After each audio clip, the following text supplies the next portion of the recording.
Here are 35 online reviews of the audiobook titled, 12 Rules for Life. Written and narrated by Jordan B. Peterson. 1. Makes you think about how you are looking at your life. I feel that Jordan Peterson balances perfectly between science and his own life experiences.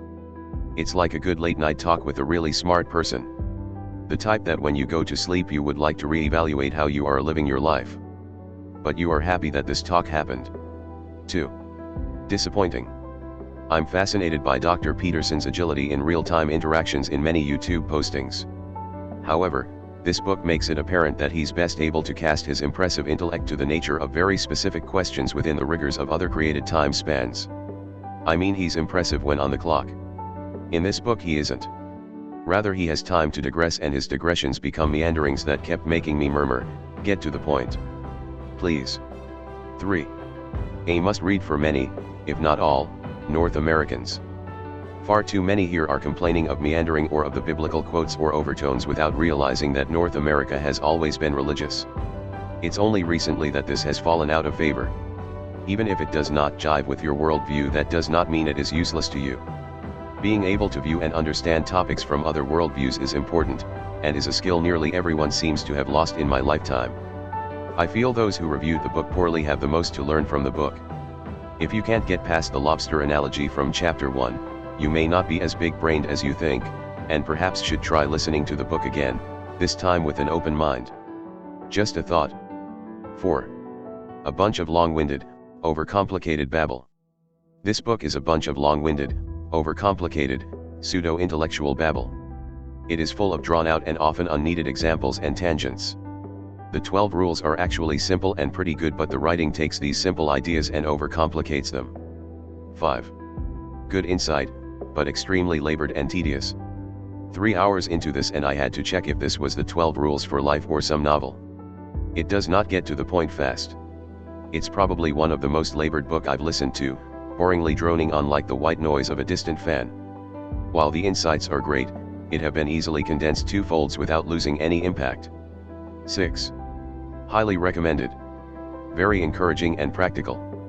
Loved the historical references and still very recent events shared. The insights behind each rule shows thoughtfulness. Love this book. 7. Required. I'm a psychotherapist working with couples and those that be experienced trauma. If those I see in my practice were to read/listen and study this work, I might be out of business pretty quickly. Forget any political presuppositions and listen to Dr. Peterson. 8. Heavy Christian undertones. It should be noted that while billed as a secular read, every chapter and included rule includes Christian motivations and biblical references. I was not aware of this before purchase, and this renders the book irrelevant to me. 9. Powerful. It's hard to imagine a more impactful work than 12 Rules. There were moments, many moments, when I had to stop the book and think and reflect. As other reviewers have mentioned, the author is brought to tears during the reading. This was not some stunt. The topic he was discussing was so biting and deep that it was impossible not to cry. 10. He actually said Putin is greatest leader. I stopped listening when he quoted someone saying Putin is the greatest leader of all time. If he actually respects someone with those thoughts, I do not want to support him in any way. 11. Difficult to finish. I struggled to get through this book. The vast majority is unrelated filler with insufficient useful content. If you wish to learn more about lobsters, the Old Testament, or cure your insomnia, this book is for you. 12. No more shame. The trouble with Peterson is that he's long-winded, but won't stop saying meaningful things, won't stop speaking truth, and won't sugarcoat reality to make us feel better, and is therefore impossible to stop listening to. That's good. It's so disturbing to hear a grown man cry during a reading, because it forces us to encounter vulnerability and strength and breaks apart our denial of reality as a place of suffering. That's good. 13. Author babbles on 8 too long. The basic book was good but could be much should babbled on to say thing that at points seemed to be to make him feel smart but didn't matter to the message. 14. Get off your soapbox. I think there is some great content, but the author writes like someone who has an ego that would fill a room and ooze out the doors and windows. I honestly could only get 75% through before I had enough of this fool. Again though, there is some great content, so it's not a waste of time to listen. 15. If you want a 16-hour sermon, but this. The first chapter I really thought was good, so I patiently waited for 6 more chapters hoping it would get back to that kind of quality. I couldn't take any more after the reader was quite literally crying in chapter 7. I wish I hadn't paid for a 16-hour sermon. 16. Example of talking but not saying much. Nothing really new or mind-blowing here, as the books goes on and on and on with some unrelatable examples of crabs and even worse, Bible. Chapter after a chapter I was hoping it would get better and perhaps will present a new concept, but my disappointment grew even more, which I had to stop after few hours of listening. Some might find it useful, but there are much better books out there with aha moments in them, not in this one stretching sentences which you lose interest. Waste of credit for me. 17. Great if you want someone else to do your thinking. This was by far one of the dumbest books I have ever listened to, and I couldn't wait for it to end. It got so many great reviews I kept waiting for some kind of profound piece of knowledge that would tie it all together. Instead I got a bunch of archaic, disjointed thoughts about biology and evolution that illuminated the author's complete lack of understanding about either. He doesn't even grasp the very core of atheism, and you don't have to be an atheist to realize this. If you like rehashed primitive talking points, then this is the book for you. If you want a fresh look at the world we live in, then look elsewhere. 18. Completely eye-opening. I've listened to many of self-help crap and even read The Subtle Art of Not Giving a F#CK. It didn't matter what I read or listened to, I wasn't finding the answer I was looking for, to a question I truly didn't understand. This book, along with Peterson's many online lectures, put more into perspective for me than anything has in years of searching. I've identified the dragon growing ever more powerful in my life and come up with a game plan for slaying it. This book didn't solve my life problems, it helped open my eyes to the most obvious issues that I'm responsible for correcting. 19. Great guidance. I've always been a pessimistic person since I was a young kid. I'm 26 now.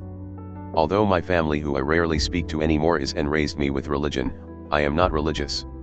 I've been depressed since high school and struggled to find a validating meaning to life other than to go with the flow and enjoy the roses. I got this audiobook specifically because I'm beginning to feel as though every time I feel like I'm on the right track with my pursuit of happiness and meaning, I'm always proven otherwise. I picked this up in the hopes of finding an antidote to my chaos. 20. This book is really awful and sexist. I listen to a lot of books, and this is that rare book that is so awful that I can't even finish it. The first issue is how sexist his viewpoint is. The author's voice is grating and he sounds angry. He tells boring stories about his own life that have nothing to do with his main point. He rambles on and on incessantly just to hear himself talk. 21. Don't examine the book, examine yourself through it. A self-conscious voyage, a plausible idea for self-fixing, which is a reliable antidote for chaos. Not a self-help book, rather it's an auto-critical for our lack of attention on ourselves. Passages with great exegesis of the Bible. 22. Rambling, repetitive nonsense. I listened 3 chapters in, patiently waiting for the point or any coherent statement. It never came. Instead the author goes on and on filling fluff, circling around some incoherent message he is poorly conveying. Maybe he'll come back to this book later, but for now there are other promising options in queue. 23. Best audiobook I have ever bought. This is by far the best audiobook I ever bought. Very deep, authentic, and healing. I want to give the highest recommendation that I have ever given to any audiobook. 24. Excellent read. I read the book a couple times now and probably will again. He's an amazing auditor and a fascinating listen, has insights to life. Only problem was he stopped short of endorsing the Almighty, even though he refers to him multiple times, but it's an uplifting listen. 25. Complexly comforting. After I listened to this book I decided to review it. I choose to read other reviews before doing so and was shocked at how little some readers actually got out of the book. Which makes me think that many of the negative reviews were from people who didn't actually read/listen to this book, therefore choose not to gain any knowledge from it. Professor Peterson has laid out very painstakingly, excellent points on how to be a better person and valuable historical and yes sometimes religious interpretations/stories to validate his rules. I saw no negative benefit from taking in this knowledge. I soaked this read up entirely. It validated my beliefs as to the type of person I want to be and the life I want, as well as explained why my feelings and actions may have been the wrong thing to do. The author clarifies so many of the complex social structures and outlines how we as a society and individually have taken wrong direction. I am better for reading this book. 26. Life-changing. A must-read/listen. I recommend this book to anyone who is willing to look into their own soul, actively seek where they hurt themselves/hold themselves back and work toward transformation. This book is for those who are open to begin their true hero's journey. Thank you, JBP. 27. Beware, extremely dense. I get the feeling that the author is very self-righteous. The whole first 2 hours of the book is him sharing stories and giving his personal opinions. Not a good book for someone who likes to read straightforward non-fiction. If you like detailed reads, this is a good book for you. 28. Didn't expect. This book goes off into tangents and for myself found it very boring. Not good at cutting to the point. Talks about the Bible a lot and tries to apply it to modern day life. Overall, not a good book for listening to for driving. I also didn't know anything about the author beforehand, but I would recommend looking into him before reading. Kind of weirdo. 29. Author narrated well. Goes deep. Don't plan on rushing through. Overall, it's a great book. Pace is good. Author read so emphasized points are done well and on target. Author is a clinical psychologist and an academic, so the content can get pretty dense at times. I had to rewind a lot to re-listen so I could really grasp his points. 30. Awful claptrap BS. This guy makes no sense. It's like he is a babbling fool. He lost me in the first few minutes. After that, if I wasn't driving, I would have been asleep. This stuff is why some call self-help literature nonsense. I didn't even make it through the first chapter. I can't tolerate any more of this crap. 31. 50% great book. I'm a huge fan of Dr. Peterson, however, as a non-believer, half of this book is painfully tedious. Most of the chapters start with scientific facts and anecdotes that are both informative and interesting. Dr. Peterson uses almost their second half of each chapter illustrating his point using the Bible and interpretations of these passages. 32.